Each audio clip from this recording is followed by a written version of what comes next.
Olá, sejam todos muito bem-vindos à nossa aula ao vivo, diária e gratuita. É um prazer muito grande estar aqui com vocês para a gente destravar tudo que a gente puder destravar sobre a escrita científica e sobre seleção de mestrado, doutorado, dissertação e tese. Para quem não me conhece, eu sou a doutora Islane Martins, mestre e doutora em neurociências, e quero te ajudar a realizar o seu sonho, mesmo que você não saiba nem mesmo por onde começar. E o tema da nossa aula de hoje vai ser o desenvolvimento das perspectivas teóricas mais a neurociência. E aí eu percebo que tem muitas pessoas que têm dificuldade com relação a esse aspecto. O que seria o desenvolvimento da perspectiva teórica, né? E se o candidato, se o mestrando, doutorando não sabe disso, ele vai ficar muito perdido quando for fazer a sua escrita como um todo, tá bom?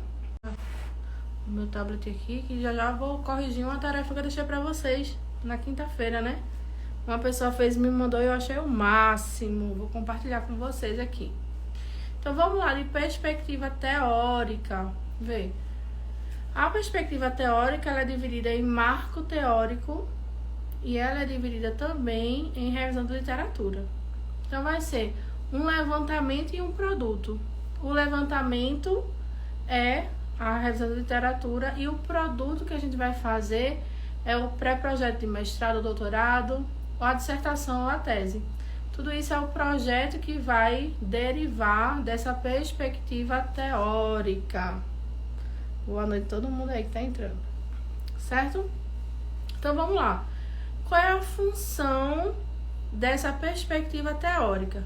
Primeiro, gratidão, Rai, é entender o que os autores estão falando no Brasil e no mundo acerca do meu tema. Lembra que a gente já criou um tema, um problema de pesquisa? Então, antes de eu fazer o levantamento da literatura, eu tenho que entender, eu tenho que ter um problema de pesquisa. A gente passou 3 semanas construindo o problema de pesquisa.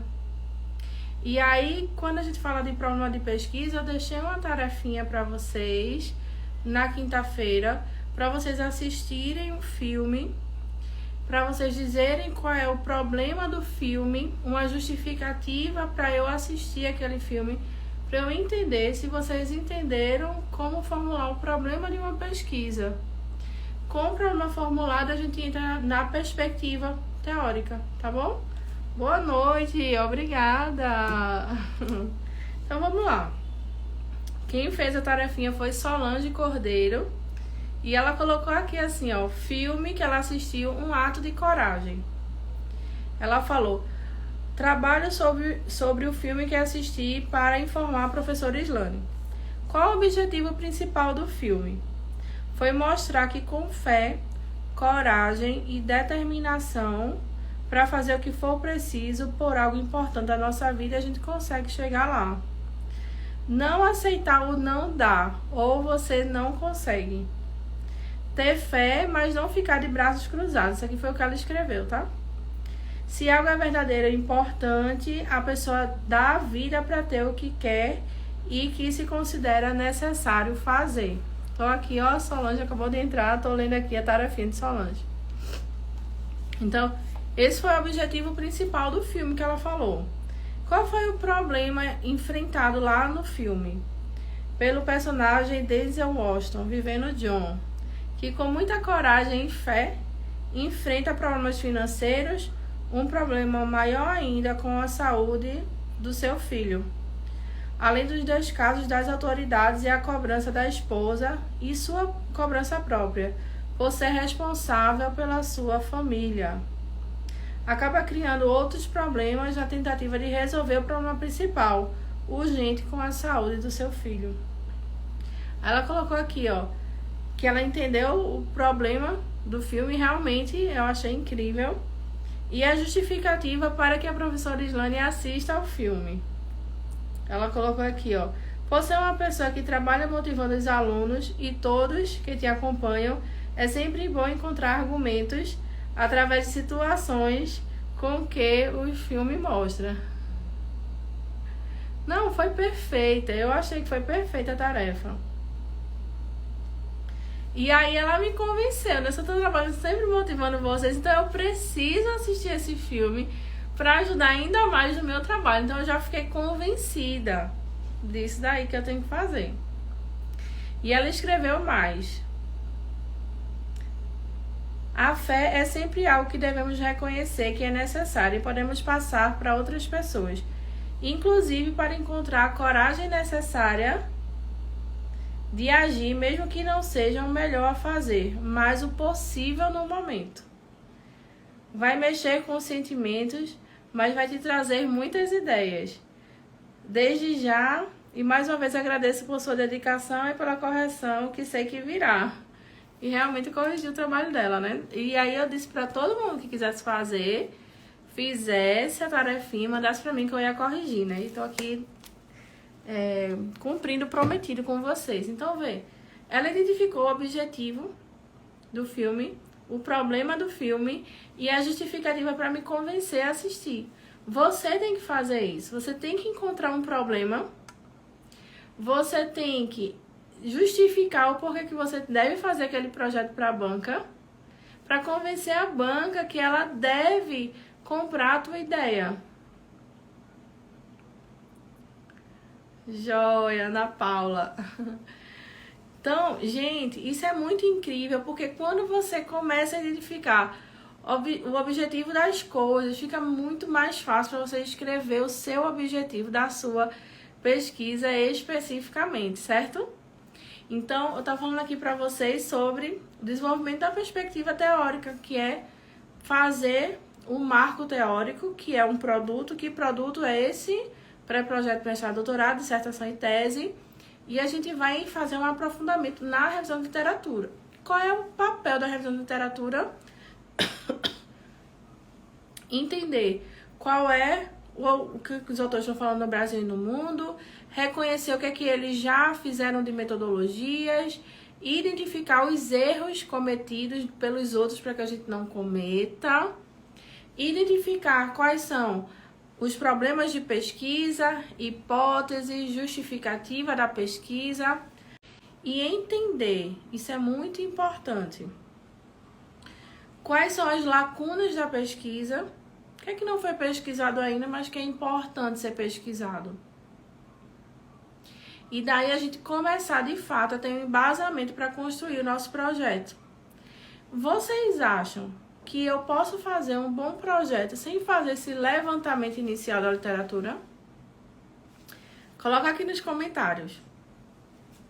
Se eu vou na revisão encontrar problema de pesquisa, justificativa, entender o que estão falando, quais foram os erros que já foram cometidos, vocês acham que fazer isso é importante para escrever um bom projeto? Não tem como, né, Cristina? Não tem como fazer um projeto sem esse levantamento. E aí as pessoas têm dúvida. Ilane, o que é um artigo de revisão? Ilane, eu posso fazer o meu artigo de revisão junto com o método que eu estou fazendo lá no laboratório? Ou a pesquisa de campo que eu fiz? E aí a gente já vê uma mistura. Enquanto cientista, não pode ter essa dúvida, tá? Então, vê. Aí agora o que é que acontece? Eu vou fazer esse levantamento para entender tudo isso que eu falei aqui agora e como é feito esse levantamento. A gente vai nas bases de dados para ler os artigos já publicados, tá bom? Nossa função na revisão não é dar nossa opinião. Nossa função na revisão é dizer que fulano disse isso, ciclano disse aquilo. Beltrano falou outra coisa. Então não tem que ter ineditismo para eu criar um artigo de revisão. Eu tenho que entender o que estão falando.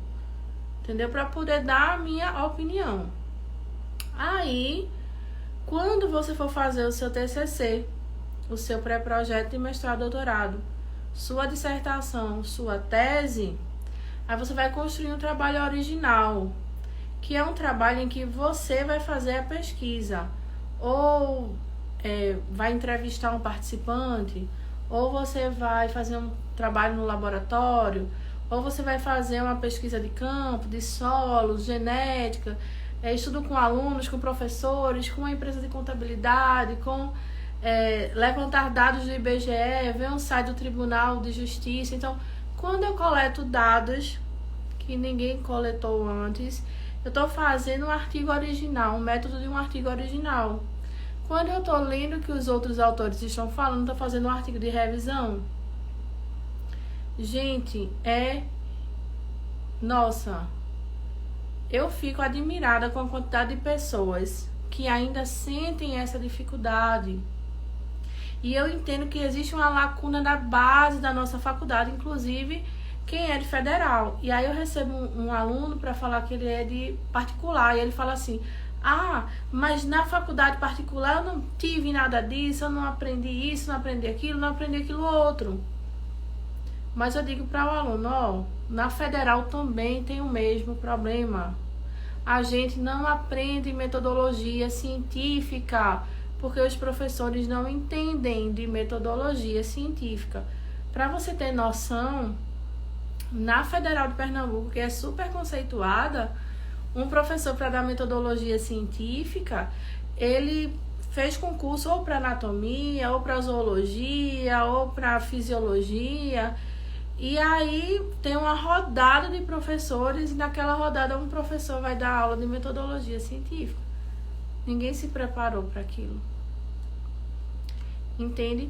Então isso é muito da nossa base. Se eu estou falando de uma federal, imagina de uma particular.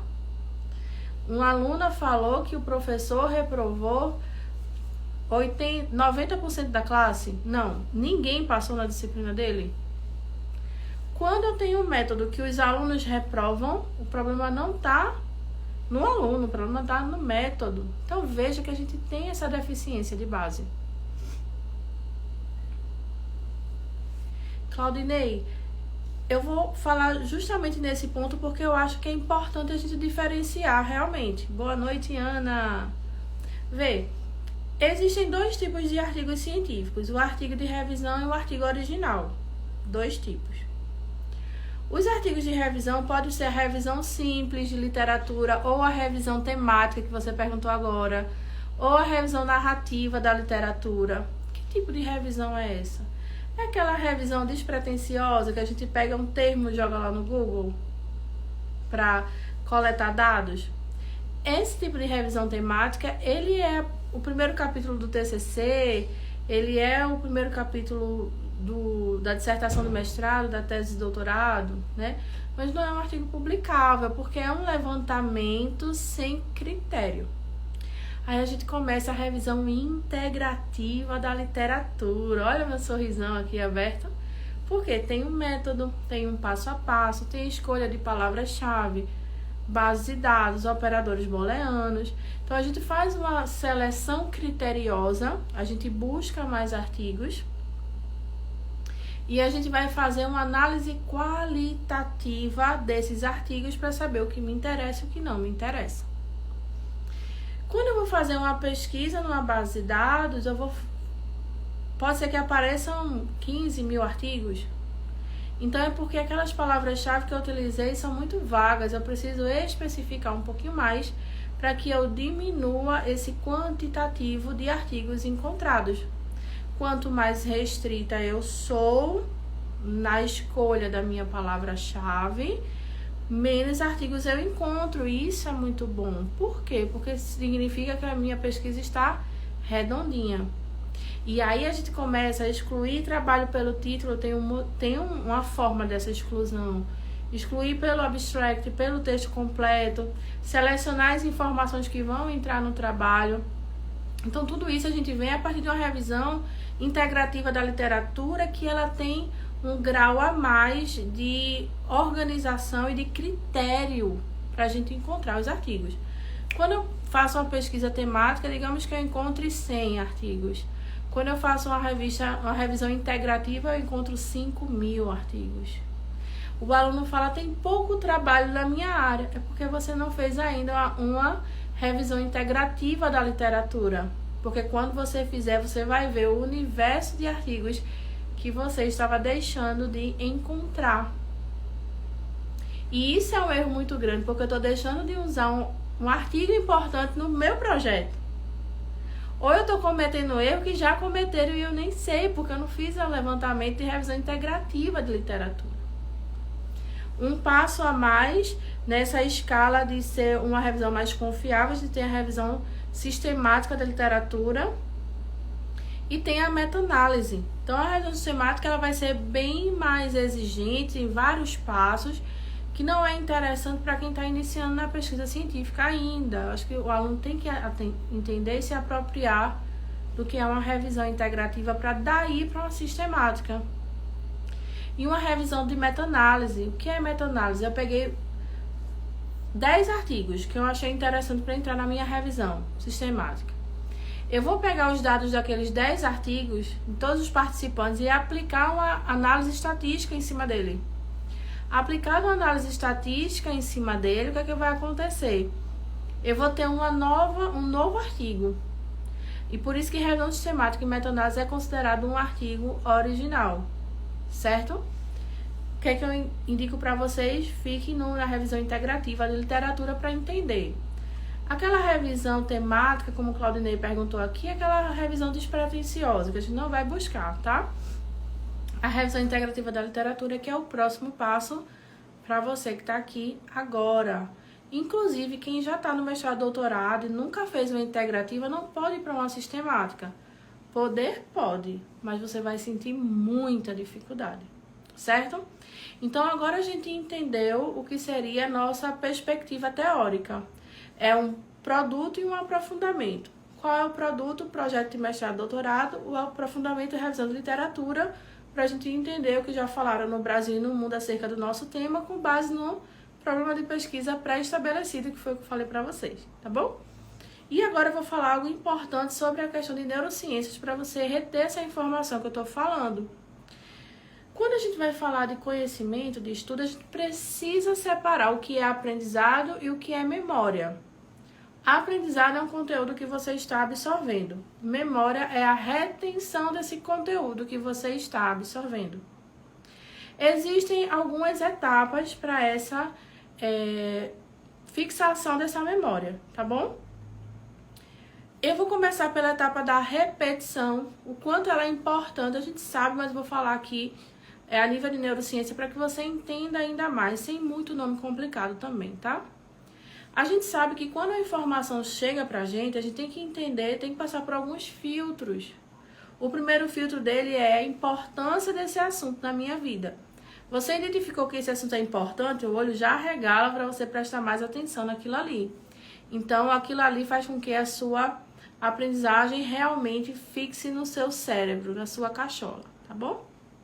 Fixou o conteúdo na sua cachola? Agora é importante você repetir para você reter. Como assim? Eu passei um exercício na quinta-feira, Solange fez. Com certeza ela reteve o conteúdo. Quem faz, retém. Quem não faz, se prejudica. Gente, digamos que eu digo pra você, a primeira vez que você viu um gato na sua vida, você viu um gato bege. Certo? Aí, depois você anda um pouquinho e encontra um gato branco. A sua perspectiva do que é o gato, ela está se ampliando. Primeiro eu vi um gato bege, depois eu vi um gato branco. Se eu for pro Google e digitar tipos de gatos, aí eu vou ver que tem gato branco, gato preto, gato bege, gato malhado. Tem gato que tem mais equilíbrio, tem gato que gosta de comer mais peixe. Tem gatos de várias espécies. Então, como eu entrei em contato com o assunto e vi mais gatos, aquilo ali fixou na minha memória, trazendo para nossa vida prática. Você assistiu essa live, achou importante, interessante. Agora eu vou rever. Eu vou fazer o meu resumo. Isso pode parecer bobagem, mas isso tem uma explosão de conhecimento no teu cérebro. E vai fazer com que você entenda melhor os próximos passos. Tem pessoas que estão aqui, que está comigo há mais tempo, que é aluno da mentoria, que está acompanhando. Tudo que eu tô falando tá, assim, se abrindo pra ela como uma profecia, um anjo desceu do céu, né? Entregando a mensagem. Você entendeu tudo. Tem gente que não tá entendendo nada. Por quê? Não teve repetição, não teve contato, não teve um método mais, né, mais detalhado para você entender como fazer. Aqui eu tô dizendo o que você precisa, mas o como você fazer, você pode não saber ainda, e é isso que os alunos aprendem dentro da mentoria, né? Então a gente precisa de fazer repetição. Olha, um beijo para Natal. Precisa dessa repetição, precisa entender quais são as perspectivas teóricas para que a gente consiga entender os próximos passos. A gente vai trabalhar muito durante essa semana, certo? Então essas foram as minhas informações para vocês hoje, e eu quero te dizer, não desista, porque estão sobrando vagas no mestrado, estão sobrando vagas no doutorado. Estava conversando com o Claudinei e ele falou que ninguém preencheu os critérios no processo seletivo de doutorado e sobraram todas as vagas. Todas as vagas. Gratidão, Cleonice. Gente, estão sobrando vagas. É possível. Olha aí ele dizendo verdade. Gente, você só precisa se tornar o candidato que você precisa ser para passar. Olha, 12 pessoas reprovadas. Ninguém assumiu o cargo. O teu cargo, a tua cadeira dentro de uma federal tá vazia, esperando pela sua nova versão. A sua versão cientista memorável. E se você quiser que eu veja o seu título, te dê dicas e orientações, manda uma mensagem no meu direct, porque eu posso te dar o direcionamento. Olha, você tá aqui, você precisa disso, disso e disso. Quando você falar no meu direct, você vai deixar o seu WhatsApp com DDD e a gente vai entrar em contato com você e eu vou te dar um direcionamento inicial, tá bom? Não sei por quanto tempo eu vou fazer isso, não sei quantas vagas tem, que minha agenda tá bem lotada. Mas aí, nem que seja para dezembro, você encontrou uma vaguinha aí. E eu quero te direcionar. Você que não é aluno, que não sabe por onde começar, que tá perdido, desesperado, eu posso te dar um norte dentro da sua necessidade, tá certo? Então é isso, minha gente. Um beijo, fiquem com Deus. E amanhã nós vamos falar sobre recuperação dos dados da perspectiva teórica, mais uma técnica top de neurociências para você. Obrigada pela sua presença. Tira um print dessa live. Você que está assistindo ao vivo, quem está assistindo gravado, compartilha, me marca, que eu quero ver a marcação de vocês, tá? Solange disse, hoje estou mais animada e um pouquinho mais confiante depois do seu feedback. Você só está sentindo isso, Solange, porque você se permitiu entrar no conteúdo, fazer a tarefa proposta, entrar ali na repetição e você conseguiu ir para o próximo nível, um nível a mais, um degrau a mais. Parabéns para você que se dedicou a fazer isso. Eu tenho certeza que a sua vida não será a mesma e esse sentimento que você está tendo vai ser uma mola propulsora para sua aprovação no mestrado. Você é minha aluna cientista memorável. Então é isso. Um beijo, gratidão, obrigada por tudo. E manda essa live aí para os teus amigos que querem passar no mestrado, doutorado, escrever dissertação e tese e que não sabem nem mesmo por onde começar. Compartilha aqui também. É isso aí, Cláudio. É bom ter com quem contar. Mentoria é isso. Sozinho, você vai capengando, não sabe por que tá dando errado, mas com mentoria, com acompanhamento, você vai bem longe, tá bom? Beijo no coração, fiquem com Deus. E agora eu vou para minha mentoria dos meus alunos, tirar dúvida um a um, pra gente desenvolver e traçar a meta da semana deles aqui. Beijo no coração, tchau, tchau.